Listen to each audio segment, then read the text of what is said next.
लैंगिक जनन जिसमें दो व्यष्टियों से संतान का जन्म होता है, इसमें निश्चित रूप से ज्यादा प्रयास लगते हैं, क्योंकि सबसे पहले तो हमें विपरीत लिंग का साथी ढूंढना पड़ता है और फिर दोनों मिलकर संतान का निर्माण करते हैं। तो साफ है कि इसमें अलैंगिक जनन से ज्यादा प्रयास लगता है, जहाँ केवल एक ही व्यष्टि शामिल होता है। तो अब सबसे बड़ा सवाल ये उठता है, प्रकृति ने इसे ऐसे क्यों विकसित किया? लैंगिक जनन का अलैंगिक जनन की तुलना में क्या लाभ है?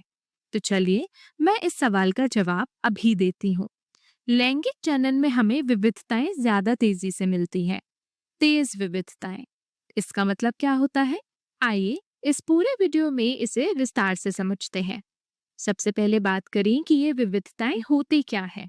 हम पहले की वीडियो में इसके बारे में बात कर चुके हैं। संक्षेप में, जब कोई कोशिका विभाजन के लिए तैयार होती है, यानी अपने जैसी दूसरी कोशिका बनाने के लिए, तो सबसे पहले उसका डीएनए यानी कि आनुवंशिक सामग्री अपनी एक प्रति बनाता है।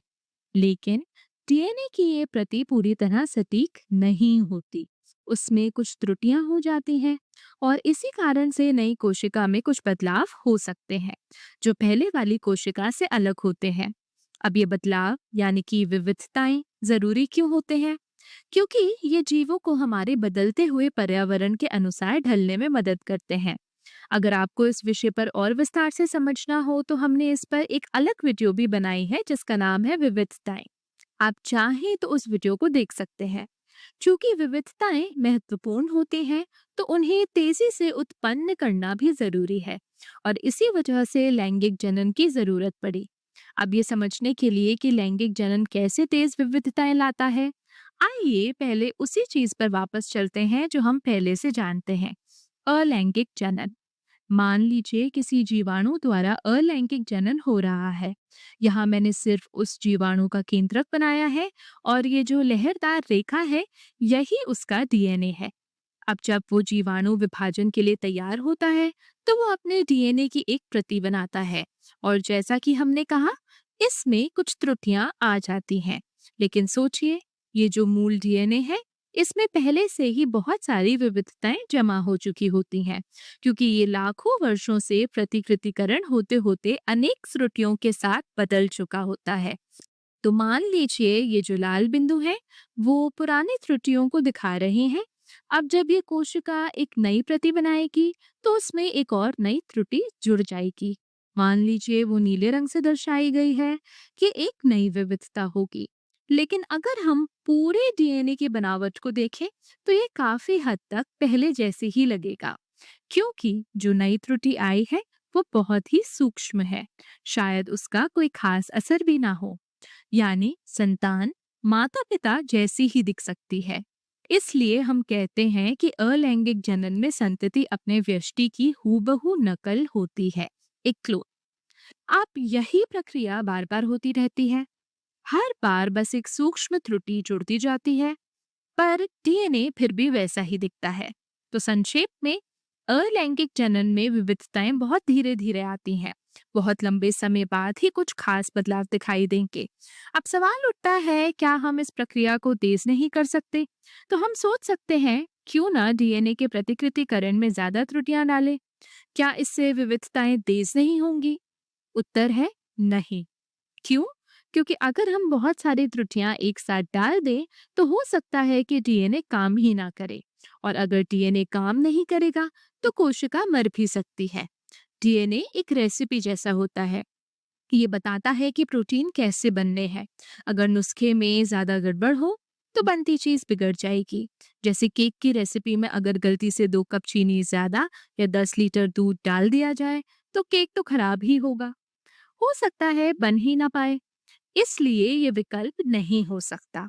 त्रुटियां धीरे धीरे आनी चाहिए, और चूंकि विविधताएं इन्हीं त्रुटियों पर निर्भर करती हैं, इसलिए विविधताएं भी धीरे धीरे आती हैं।